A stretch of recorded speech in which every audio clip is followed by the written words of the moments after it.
I'm at Drives and Controls 2014 for the launch of Plant Structure PES, and I'm talking to Jez Palmer, Business Development Manager at Schneider Electric. Jez, can you tell us a little bit about Plant Structure, and then tell us how Plant Structure PES fits into that architecture? Yes, certainly. So, about 4 years ago now, maybe 5 years ago, we introduced Plant Structure to the market. Plant Structure really just describes a framework for an integrated automation environment. And when it was introduced originally, it was focused around just PLC, or typically PLC SCADA type architectures. What it describes is field through control, through supervision, up to the management information system type layers. And really it means that we will, if you put together a plant structure solution, you get interoperability between all of the different components. It's built around Ethernet networks, Ethernet architectures, solid foundation for proven technologies, etc. So what we've done over the last 12 to 18 months is expand Plant Structure further, and we've introduced 2 more automation architectures into it. So Plant Structure today encompasses telemetry.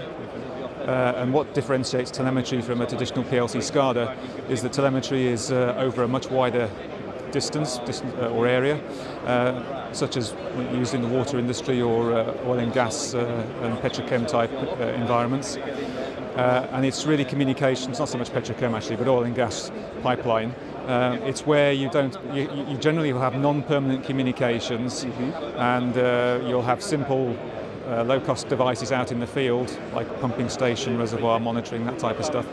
And you might only want to communicate back to the telemetry SCADA system, every half hour or maybe even twice a day, very infrequently.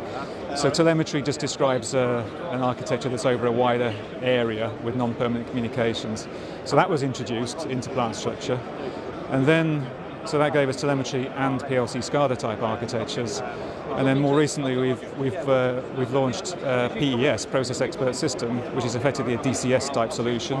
So that means now that Plant Structure covers telemetry, traditional PLC SCADA, and DCS type applications. So what does it mean when you say you're bringing together the best of PLC SCADA and DCS? That's an interesting question again. So, PLC SCADA type architectures give you a lot of flexibility. They give you the flexibility to choose from different vendors.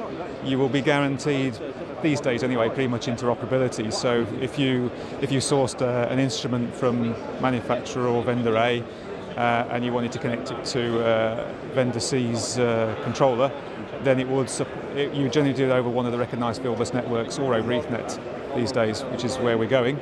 But you get interoperability, but it doesn't mean you necessarily get true integration.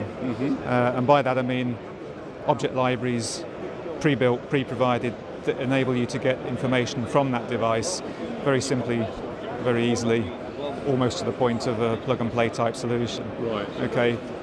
It means that as a software guy, you don't have to you build all of the code necessary to talk to the instrument.